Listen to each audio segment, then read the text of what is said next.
staying with the latest developments in the war in Ukraine. Now, last week saw some brutal attacks on energy infrastructure, and now Vladimir Putin has announced a new wave of conscription in his country.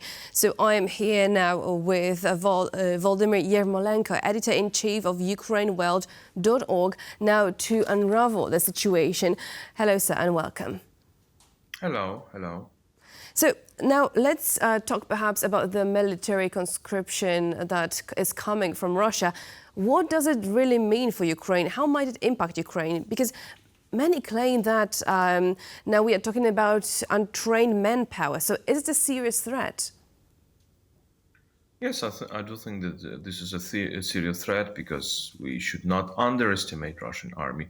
Of course, Russian army has suffered big losses in the beginning of this war, but it has learned and it has adapted. And we know that there are many people in Russia, and the Russian government doesn't really care about human lives, and Russian army doesn't care about human lives and of their own soldiers, and then therefore they mobilize more and more people. So this is really an alarm sign, both for Ukraine and for the partners of Ukraine, that you have to the partners of Ukraine, as you said earlier, by the way, in your channel, that the partners of Ukraine have to mobilize their resources to help Ukraine more. And especially now with the introduction of new weaponry recently, I believe that as of yesterday or on Saturday, correct me if I'm wrong, but we saw that Russia introduced a new weapon. I'm talking about thermobaric explosions or vacuum bomb, as it is called. So how do you think that now Ukraine has to brace itself for newest threats?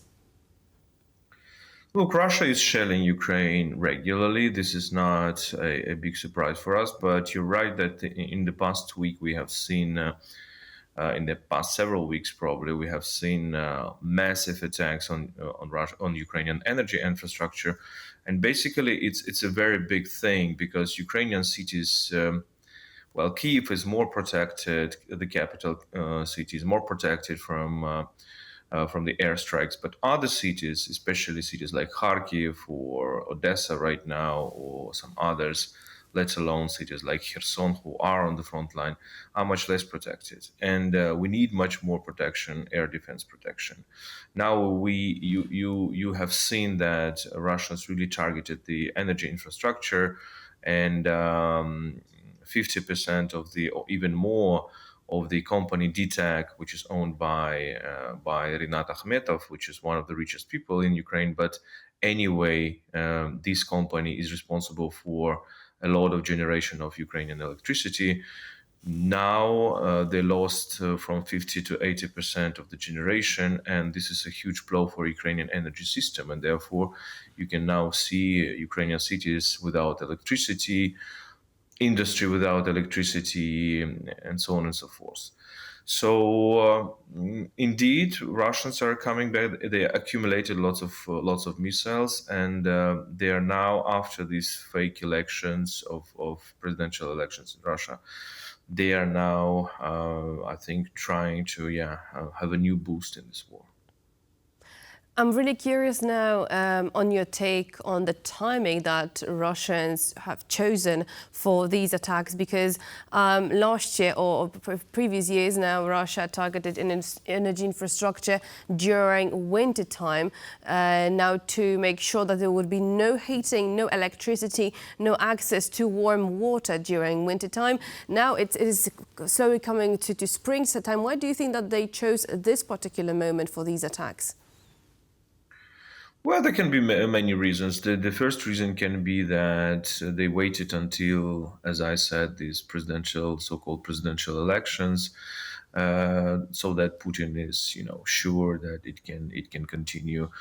One of the pretexts can be the terrorist act, which was in Moscow, as you know, and Putin using this act to blame Ukraine, misleadingly, of course, and to say, okay, we will now be much more strong on Ukraine. Maybe they accumulated weapons because you cannot just strike Ukrainian facilities. You need to prepare quite well and to launch as many missiles and drones at the same time in order to exhaust the Ukrainian air defense. Maybe this is the reasons. But anyway, I mean, we should not underestimate right now a Russian army. Of course, Ukrainians are defending. Ukrainians are courageous. Ukrainians are skillful, but Russians are adapting, and we can see that they are still very very strong. And as I said earlier, Ukraine needs a lot of international support. And speaking of international support now, how are international organizations and neighboring countries responding to this new Russian approach? Is there a new coordinated effort to mitigate the impact? Well, of course, we see the coalition, we see the Ramstein coalition, we see many other efforts. We see a change rhetoric from many European leaders, including French President Macron. I'm now in Paris for a few days, and I can see this change as well. But it seems sometimes it seems that it is a little bit too late and too slow. So again, we can see that the real question is, this is a war of attrition, and you were showing on your graphs very skillfully that this is a war of attrition for Russia as well. So Russia is losing resources, Russia is losing its work power. And sometimes I have the impression that the West does not, Europe, America, other countries like Japan, South Korea, I don't know, all this coalition of the good-willing countries and countries, freedom-loving countries, let's put it that way, and that they are not considering this option that they can also exhaust Russia and they can also exhaust Russian resources, because this is the only point. This is the only way to proceed.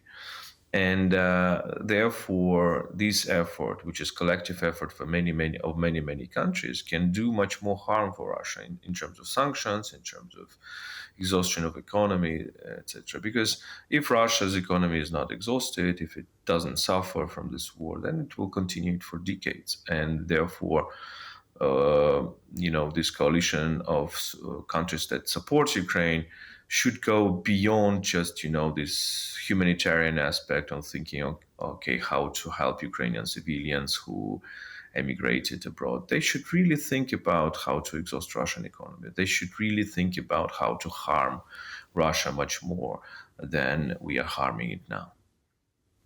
Right. So now, looking at this perhaps from a broader perspective, and I know that it might be with a pinch of speculation there, but I have to ask that.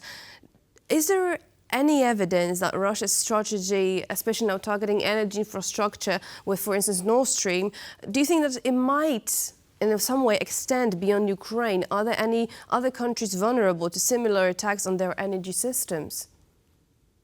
I don't think this Briefly. is a speculation. I think that we should take this threat seriously.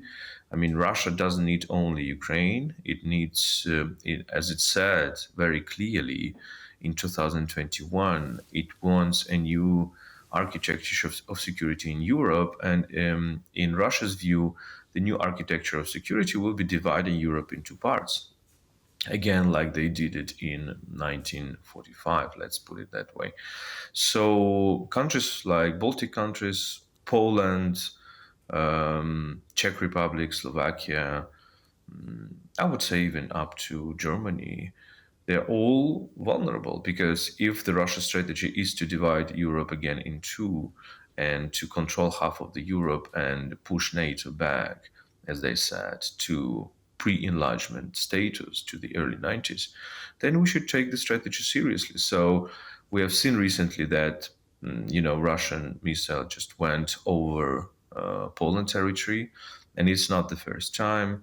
And Russia is raising stakes. It is risking more, and you should not exclude a possible attack on a European Union member state or NATO member state.